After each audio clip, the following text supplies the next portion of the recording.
एक बिहारी के छोड़े हुए दहेज पर आज 2 देश खड़े हैं सब। फर्स्ट टाइम देखा तुझे लव हो गया, सेकंड टाइम में सब हो गया। बहुत ही योग्य, ईमानदार, कर्मठ था। मौर्य वंश का राजा चंद्रगुप्त मौर्य, वही चाणक्य जो इनके अब्बा को यहाँ से भेज दिया था और युद्ध को उस डायरेक्शन में ले गए जिधर पानी भर जाता है और हाथी बिछला के गिर जाती।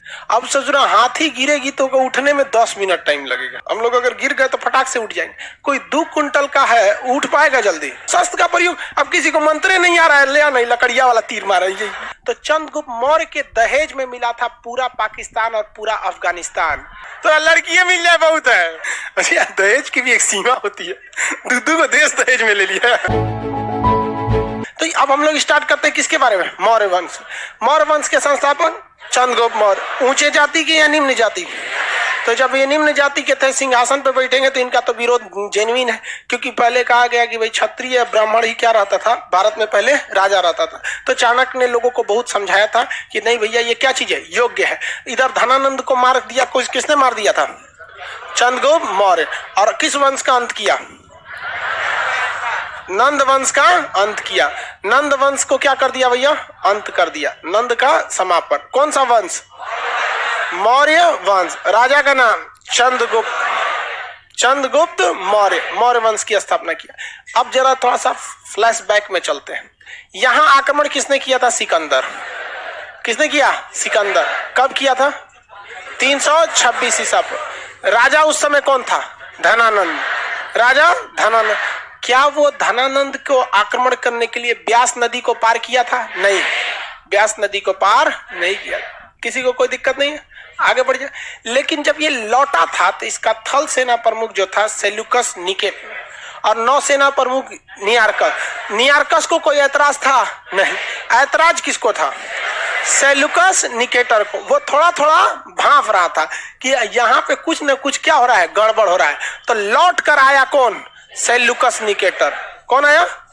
Seleucus Nicator. लौट के आया सेल्यूकस निकेटर, ये लौट कर आया।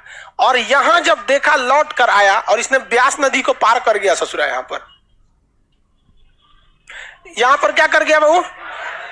ब्यास नदी को पार कर गया यहाँ पे। अब यहां आया तो उसको लगा कि यहां शासक कौन होगा? धनानंद होगा। लेकिन यहां तो हो गया गड़बड़। ब्यास नदी को पार किया तो यहां कौन वंश मिल गया? मौर्य वंश। मौर्य वंश का राजा चंद्रगुप्त मौर्य बहुत ही योग्य, ईमानदार, कर्मठ था। दूसरा, इसका खुद का प्रधानमंत्री चाणक्य। खुद का प्रधानमंत्री कौन था? चाणक्य। वही चाणक्य जो इनके अब्बा को यहां से भेज दिया था, सिकंदर को भेज दिया था। तो सोचिए क्या इस बार सेल्यूकस निकेटर जीत सकता है? हेलने का तो हेल गया यहाँ पर। लेकिन दिक्कत ये थी कि इसको ये बात का किसी ने बता दिया कि भैया यहाँ चंद्रगुप्त मौर्य के पास बहुत ज्यादा हाथी हैं सब।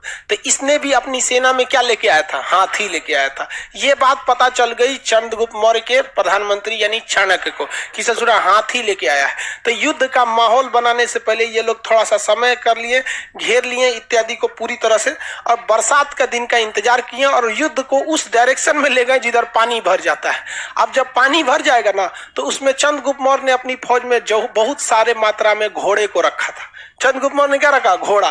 घोड़ा ससुरा पानी हिल जाता है, बढ़िया से दौड़ जाता है, थोड़ा थोड़ा पानी में एकदम आराम से दौड़ जाता है, और हाथी बिछला के गिर जाती। अब ससुरा हाथी गिरेगी तो उठने में 10 मिनट टाइम लगेगा। भाई अब समझ लीजिए हम लोग मतलब पतला दुबला आदमी, हम लोग अगर गिर गए तो फटाक से उठ जाएंगे। कोई 2 कुंटल का है, उठ पाएगा जल्दी? नहीं उठ पाएगा। तो इसमें सोचा हाथी उसकी फंस गई। दूसरा, चंद्रगुप्त मौर्य ने अपनी, ये तो पूरी तरह षड्यंत्र में था, अपनी फौज में इसने स्वतंत्र घोड़ों को रखा था, घोड़ा वगैरह। सचुरा रथ लेके आए थे, महाभारत लड़ रहे हैं, रथ लेके आए।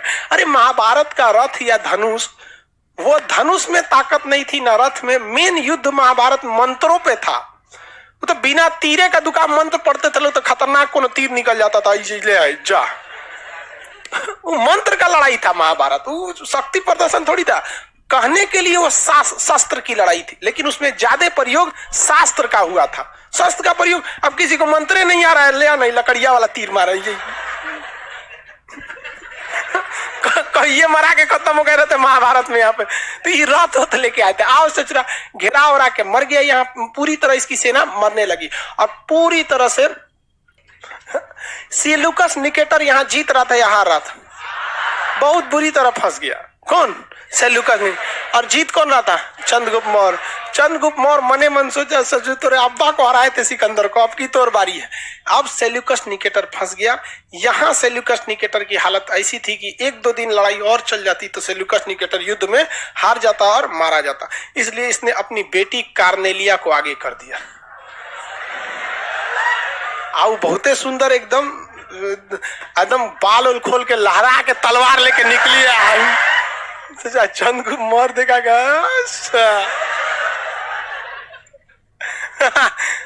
अब उसके आगे आप समझ में करते हैं। फर्स्ट टाइम देखा तुझे लव हो गया, सेकंड टाइम में सब हो गया। चंद्रगुप्त मौर्य ने किसको बोला? सेल्यूकस निकेटर को, बबुआ हम एक से ब्याह कर तो। दोनों में क्या हो गया? शादी ब्याह हो गया। आए थे युद्ध का नगाड़ा बजाने, बज गया तिलक। नहीं समझ में गया? तिलक हो गया। अब दोनों में क्या हो गया? शादी हो गया। तो चंद्रगुप्त मौर्य ने शादी किससे किया? कार्नेलिया, जिसे हम लोग हेलन भी कहते हैं। क्या कहते हैं? हेलन। कार्नेलिया को क्या कहते हैं? हेलन कहते हैं। अब वो क्या बन गए? ससुर जी। क्या बन गए? ससुर जी। लेकिन ये बताइए, कभी ऐसा बाप निश्चिंत होकर रह सकता है, वो भी ऐसे दामाद से जिसे युद्ध के मैदान में लड़ाई लड़ रहा था कुछ दिन पहले? नहीं। तो इसको एक बात का टेंशन जरूर था कि कहीं ऐसा ना हो कि हम यहां से अपनी सेना लेकर वापस जाए यूनान, तो यहाँ हमारी जो पत्नी है हेलन, इसको कहीं नहीं, इसकी जो पत्नी है यानी उसकी बेटी हेलन, कहीं उसको चंद्रगुप्त मौर्य थूर मत दे। अगर थूर थार दिया तो दिक्कत हो जाएगा। तो इसने सोचा थूरे ना, इसके लिए क्या करें? तो दहेज दिया। क्या दिया? दहेज। दहेज में एरिया, आराकोसिया, जेड्रोसिया, पेरिस्पेमियाई, ये 4 गो क्षेत्र दहेज में दे दिया। एरिया, आराकोसिया, जेड्रोसिया, पेरिस्पेमियाई का वर्तमान नाम है काबुल, करधान, मकरात और हेरान। काबुल, कंधार, मकरान और हेरात। काबुल, कंधार पूरा अफगानिस्तान था उस तरह, मकरात और हेरात ये पूरा पाकिस्तान। तो चंद्रगुप्त मौर्य के दहेज में मिला था पूरा पाकिस्तान और पूरा अफगानिस्तान। एक बिहारी के छोड़े हुए दहेज पर आज 2 देश खड़े हैं सब। इतिहास गवाह है, सोचा बिहारी बहुत दहेज लेता है। अरे बाप रे बाप, गजब। लेकिन बहुत गलत है ये, आप लोग समझिए इसको गलत। दहेज हमको सोचा, दहेज में हमको लगता है कि खूब से खूब हमारा 11-12 हजार रुपया से ज्यादा ना मिलने वाला, बहुत हो गया। आप क्या करेंगे दहेज लेके? कितना दे सकते हैं? हाँ, इतना तो मतलब देने के लिए चंद्रगुप्त मौर्य के पास भी नहीं रहेगा। हम किसी का पेट नहीं भर सकते ना इच्छा। भाई हमको जितना रहेगा हम अपने हिसाब से रखेंगे। सबको कहते हैं आप ज्यादा दहेज लेंगे, ज्यादा नखड़ा उठाना पड़ेगा, ज्यादा खर्च करना पड़ेगा। और लड़की को भी कहते हैं जो ज्यादा दहेज लेता है, आप ससुराल को ससुराल नहीं अपना हॉस्टल समझिए, जिसका एक ही बार फीस भर दिए आप लोग। समझ में गया? सास ज्यादा हुक्म चलाए तो सीधा कहिए। खान सर बोले थे कि दहेज लिया ससुराल, ससुराल नहीं हॉस्टल है, तुम मेरी सास नहीं वार्डन है, हॉस्टल की वार्डन। यहाँ पे तू पैसों लेगी, दहेजों लेगी, इज्जत लेगी, कोई एक चीज मिलेगा, एक चीज, सम्मान या पैसा। डिसाइड करियो क्या मिलना चाहिए आपको। पैसा कोई बहुत बड़ा चीज नहीं होता है यहाँ पे। समझ में आया कि नहीं? गया कौन चीज हो गया? तुरा वैसो दहेज ना मिलेगा, टेंशन नहीं। सर हम नहीं लेंगे, एक मिलबो कहाँ करेगा? लड़की लोग बताओ उसको मिलेगा? तो लड़की मिल जाए बहुत है।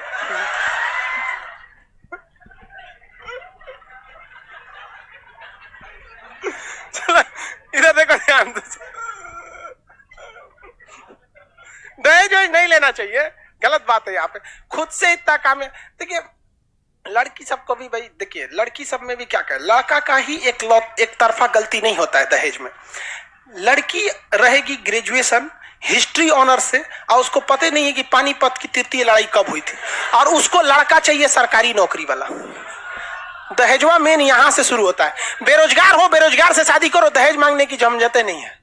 नौकरी है, नौकरी वाले से करो, नहीं मिलेगा। लेकिन जब आप रहिएगा पहली कक्षा में और सोचिएगा 7वीं कक्षा में, मतलब अपने से ऊपर वाले में लगेगा, भाई पैसा लगबे करेगा, जेन्युइन है, पैसा लगेगा। आप उस कैटेगरी के रहिए, कोई दिक्कत नहीं है। नहीं समझ में आएगा? लड़कियों सब में नहीं होते, अपने कुछ ना पता रहता है। लड़का चाहिए हमको एकदम सरकारी नौकरी। सरकारी नौकरी मिलने करेगा सरकार। आप लड़की लोग में जिसका जॉब हो जाएगा, किसी को दहेज देने की जरूरत नहीं पड़ेगी। क्या दहेज? कोई मंगबो नहीं करेगा दहेज। जानता है कि दहेज से ज्यादा का सैलरी हो जाएगा, और दहेज उसमें जरूरत भी नहीं पड़ेगी, पढ़ लिख के नौकरी ले लीजिए, 50% अपने ससुराल वालों को दे दीजिएगा, और कुछ जब तक माँ बाप जिंदा है माँ बाप को दे दीजिएगा, जब माँ बाप चले जाए तब भाई हुई को थोड़े देना, तब 100% दीजिए। समझ आएगी नहीं? तो इसने शादी किससे कर लिया है? हेलेन से। और पूरा पाकिस्तान और अफगानिस्तान क्या मिल गया? दहेज में। इसके बावजूद इसको डर लगता था कोई मारे मत उकरा। रीजन समझिए कि ये बिहारी और सीबीएसई बोर्ड की यूनान की जमेगा कब? वो नहीं, वो सुबह उठ के ब्रेड बिस्कुट खाए वाली, दाल चावल खाने वाला जम्बे नहीं करता था। तो इसलिए इसने अपना एक दूत भेजा, मेगास्थनीज। मेगास्थनीज क्या भेज दिया? मेगास्थनीज। क्या भेजा था? मेगास्थनीज। चंद्रगुप्त मौर्य के दरबार में सेल्यूकस निकेटर ने किसे भेजा? मेगास्थनीज को। कहा कि देख, अगर हमारी बेटी पिटाएगी, चाहे कुछ भी क्या होगा, तामझाम होगा यहाँ पर, तो तुमको क्या कर लेना है? तुरंत हमको क्या करना है? संदेश भेजना है। क्या करना है? संदेश भेजना है। लेकिन बाद में धीरे धीरे सब सही हो गया, कोई दिक्कत नहीं रह गया यहाँ पर। चंद्रगुप्त मौर्य ने एक दिन मेगास्थनीज से पूछा कि रे बकलोलवा, जब उसको ब्याह कराना था हमरा से, बेटियों देना था, दहेजो देना था, तो युद्ध काय किया था? वो कहा कि बकलोल है आप, ओकरा हाथी चाहिए था। उधर कोनो हाथी ठीक ठाक नहीं मिल रही थी, सब यूरोप वगैरह में सब जो हाथी थी सब सीबीएसई बोर्ड की थी, सब सुस्त टाइप की। तो यहाँ से वो हिंदी मीडियम वाली हाथी ले जाना चाहता था कलिंग से। कहा कि ओ माय गॉड, हाथी चाहिए थी। कहा कि बुलाओ बुलाओ बुलाओ। 500 हाथी क्या किया? गिफ्ट में दे दिया। कौन मा बड़का गिफ्ट दिया? दहेज में कितना लिया ही नहीं देख रहे हैं। अच्छा, दहेज की भी एक सीमा होती है। दूधू को देश दहेज में ले लिया, हद होता है। हाँ, बेटी दहेज सब कुछ, एगो दार्शनिक वगैरह भी लिया। तो खैर ये सब चीज चलते रही।